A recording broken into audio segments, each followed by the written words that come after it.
All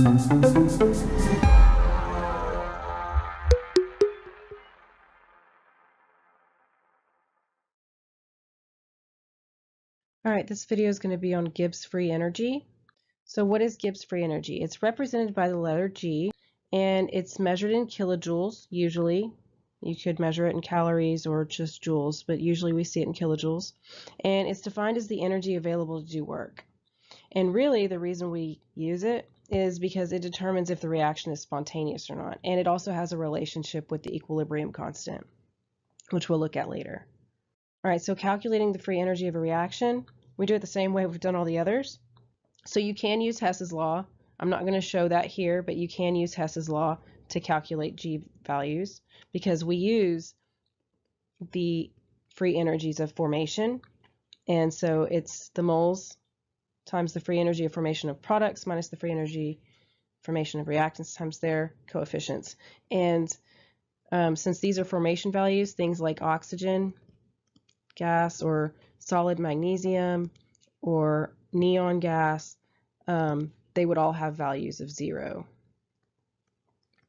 because they cannot be formed from naturally occurring elements. They are the naturally occurring elements. And then these little degree symbols again mean standard states. Pressures are 1 atm, concentrations are 1 molar, and temperatures are 25 degrees Celsius or 298, and all solids and liquids are pure. Okay, and we can also use this formula. All right, so if we're looking for delta G standard states, delta H and delta S should be under standard states as well.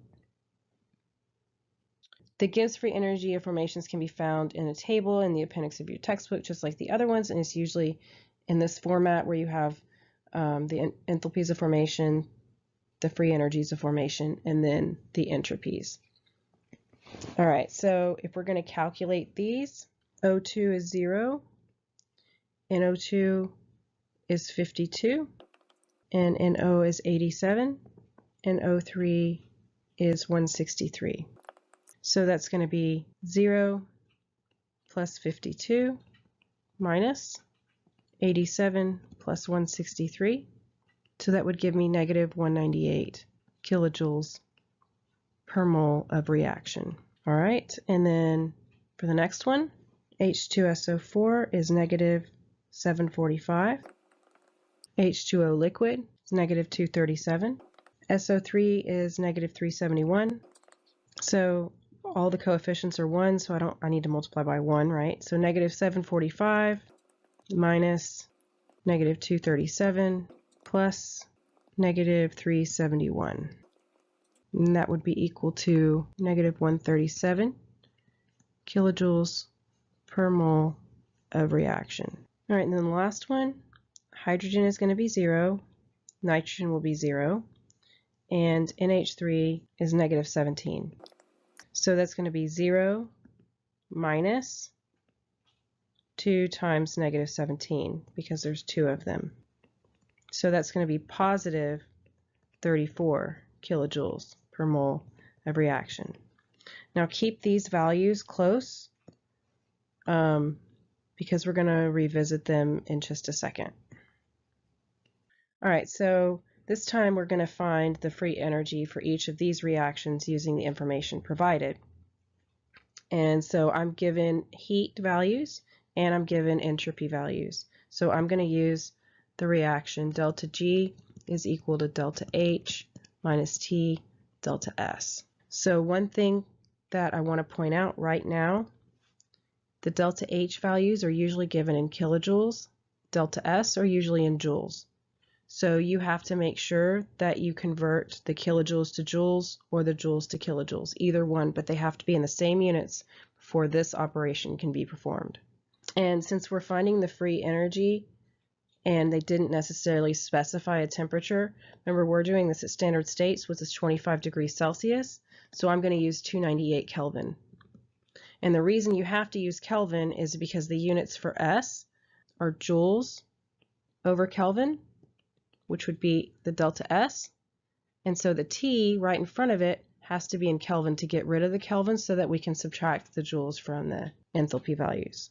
Okay, so my delta H is equal to negative 200.8 kilojoules, which means I've got negative 200,800 joules.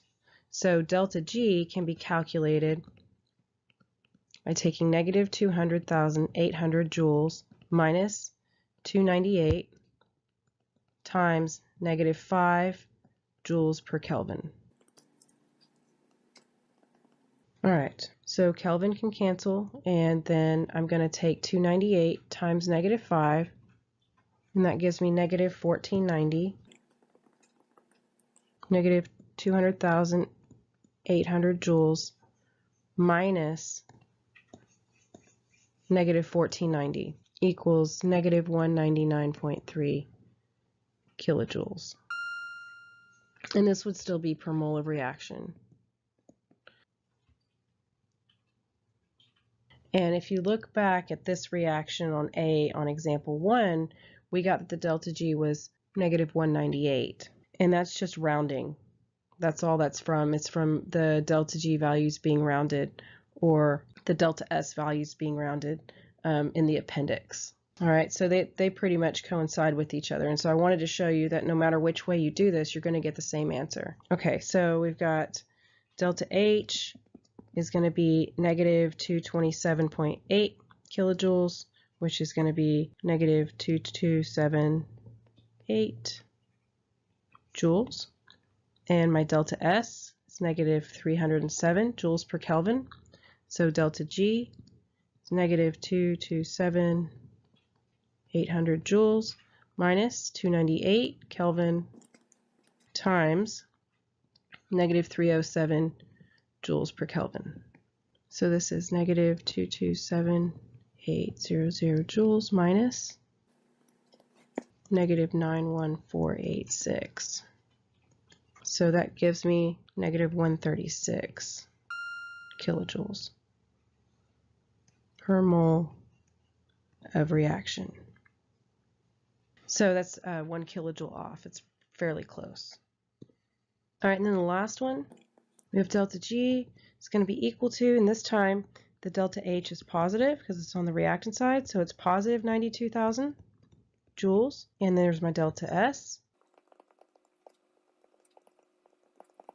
So if I take 298 times 199, I get 59,302. And so I end up getting 32.7 kilojoules. And guys, when I got out the joules out of my calculator here, 32,700 joules, I automatically converted it to kilojoules. I did the same thing in the other two problems. So if you're curious to know how I got that, remember the answer that we got out was in joules, and we want to report free energy in kilojoules. So my units for mole of reaction for this one, if this reaction happens one time, that's a mole of reaction. So this value is for 2 moles of NH3.